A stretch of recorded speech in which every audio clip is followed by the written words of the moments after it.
And so she would fly all over the country, I don't know, brokering power.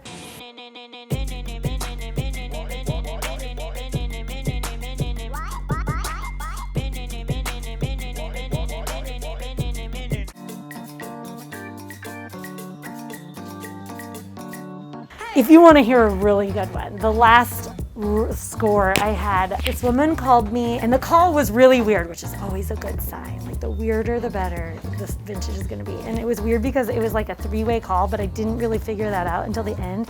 And the other two people were arguing, and I didn't know if she was talking to me or him or what. It was so weird. And then she called back and apologized. But anyway, I went to her storage unit, and this woman, she is a first-generation Filipino woman from Butte. Her parents moved to Butte in the 50s.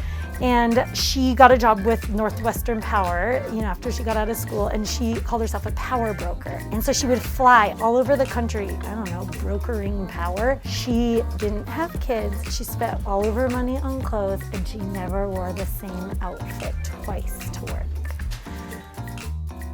Yeah, so this was years ago, and I don't know what's happened in between. She's no longer a power broker.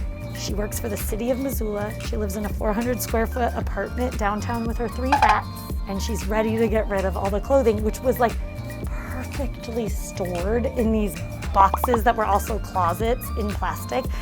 And like, it was hours. My hands were so dry from touching so much cloth going through them with her, and everything I would pull out, she'd be like, I wore that to the Christmas party in 1998, or I wore that with white stirrup pants and a yellow blazer and white flats. Like, everything had this memory for her. And I don't know what happened where she just let it all go. And it was all interesting, not boring at all. It was so fun.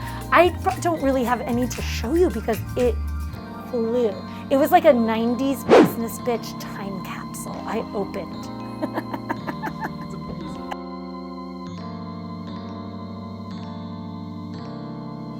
I have no idea how I try to ask, and I think people just look up secondhand or vintage stores, and we come up. Yeah, it's like we buy clothes, and like one guy, he bought a storage unit. That's what he does, and he's never encountered clothing before, and he was like, I don't know. And so he brought me all these boxes, and they were all labeled Karen and Linda's Closet, and oh my gosh, same. It was like a 70s time capsule. I mean, it smelled like it. It had been in these boxes in a storage unit, but the best stuff. And then when I called him and told him how much money I was going to give him, he couldn't believe it. And then he brought me a bunch of other clothes that were like from his closet, and I was like, Mark, all clothes are not the same, but they're.